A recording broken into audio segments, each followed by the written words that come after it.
Hi అండి. Welcome back to home మంత్ర. మనకి ఏదైనా స్వీట్ క్రేవింగ్స్ వచ్చినప్పుడు, లేకపోతే ఇన్‌స్టెంట్‌గా ఏదైనా స్వీట్ ప్రిపేర్ చేయాలనిపించినప్పుడు ఎక్కువగా ప్రిపేర్ చేసుకునేది సేమియా పాయసం. అయితే ఈ సేమియా పాయసం వేడిగా ఉన్నప్పుడు కన్సిస్టెన్సీ లూజ్‌గా ఉంటుంది కానీ, అదే చల్లారిన తర్వాత చిక్కబడిపోతూ ఉంటుంది. అలా చిక్కబడిపోకుండా, అలాగే మనం ఈ పాయసాన్ని మార్నింగ్ ప్రిపేర్ చేసుకున్న ఈవినింగ్ వరకు అదే కన్సిస్టెన్సీతో ఉండేటట్టు నేను చెప్పిన కొలతలు, అలాగే నేను చెప్పిన టిప్స్ ఫాలో అవుతూ ప్రిపేర్ చేశారంటే సేమియా పాయసం చల్లారిన తర్వాత కూడా అస్సలు చిక్కబడదు. మనం ఫెస్టివల్స్ అప్పుడు మార్నింగ్ టైం ప్రసాదంగా ఈ సేమియా పాయసాన్ని ప్రిపేర్ చేస్తూ ఉంటాం. అది ఆఫ్టర్‌నూన్‌కే చిక్కబడిపోతూ ఉంటుంది. లేదా చల్లారిపోయిన తర్వాత చిక్కబడిపోతూ ఉంటుంది.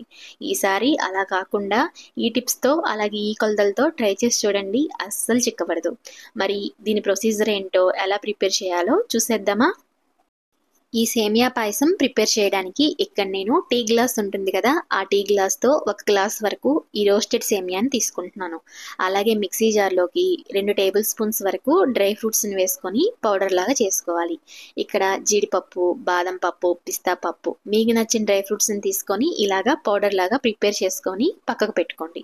ఇప్పుడు స్టవ్ మీద ఒక కడాయి పెట్టుకొని అందులోకి 4 గ్లాసుల వరకు పాలు, అలాగే 2 గ్లాసుల వరకు వాటర్‌ని యాడ్ చేసుకోవాలి. అంటే పాలు అర లీటర్ వరకు తీసుకోవచ్చు. అలాగే 2 గ్లాసులు వాటర్‌ని యాడ్ చేసుకోవాలి. ఇందాక మనం సేమియాని తీసుకున్నాం కదా, అదే గ్లాస్‌తో ఈ పాలను అలాగే వాటర్‌ని యాడ్ చేసుకోండి. పాలను స్టవ్ మీద పెట్టుకొని లో ఫ్లేమ్ మీద మరిగిస్తూ ఉండండి. ఇప్పుడు వేరే స్టవ్ మీద పాన్ పెట్టుకొని 2 టేబుల్ స్పూన్స్ నెయ్యిని వేసుకొని అందులోకి డ్రై ఫ్రూట్స్‌ని వేసుకొని వేయించుకోవాలి. డ్రై ఫ్రూట్స్‌ని లో ఫ్లేమ్ మీద లోపల వరకు వేగే వరకు డ్రై ఫ్రూట్స్‌ని ఇలా వేయించుకోవాలి.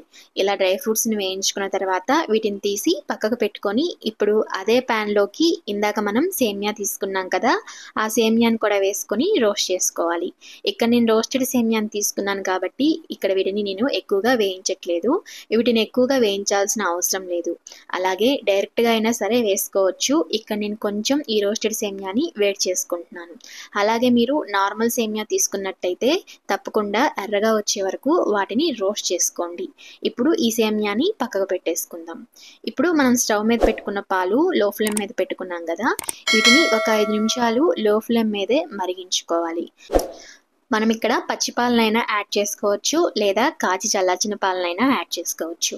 ఇలా పాలని లో ఫ్లేమ్ మీద కలుపుకుంటూ సైడ్ మేగడొస్తుంది కదా, దాన్ని కూడా స్క్రాప్ చేసుకొని పాలల్లో కలుపుకుంటూ ఒక 5 నిమిషాలు మరిగించుకోండి.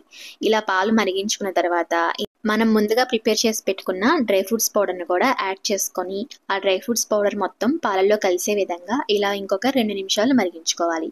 ఇక్కడ జీడిపప్పులో కొంచెం వాటర్‌ని యాడ్ చేసుకొని జీడిపప్పు పేస్ట్‌నైనా యాడ్ చేసుకోవచ్చు. అయితే ఎక్కువగా యాడ్ చేసుకోకూడదు. ఎక్కువగా యాడ్ చేసుకున్నామంటే ఈ పాలు బాగా చిక్కబడిపోతాయన్నమాట. అప్పుడు మనకి సేమియా పాయసం చల్లారిన తర్వాత బాగా చిక్కగా అయిపోతుంది. 2 టేబుల్ స్పూన్స్ అయితే సరిపోతుంది. ఇప్పుడు ఈ పాలు అలాగే మనం వేసుకున్న డ్రై ఫ్రూట్స్ పౌడర్ బాగా మరిగిన తర్వాత అందులోకి ముందుగా రోస్ట్ చేసి పెట్టుకున్న సేమియాని యాడ్ చేసుకోవాలి. ఇలా సేమియాని కూడా యాడ్ చేసుకొని సేమియా ఉడికేంత వరకు ఇలా కలుపుకోవాలి. అయితే సేమియా వేసిన తర్వాత లో ఫ్లేమ్ మీద మాత్రమే కలుపుకోండి. లేకపోతే పాలు త్వరగా మరిగిపోతాయి కదా. ఇలా లో ఫ్లేమ్ మీద సేమియాని కూడా కుక్ చేసుకోవాలి.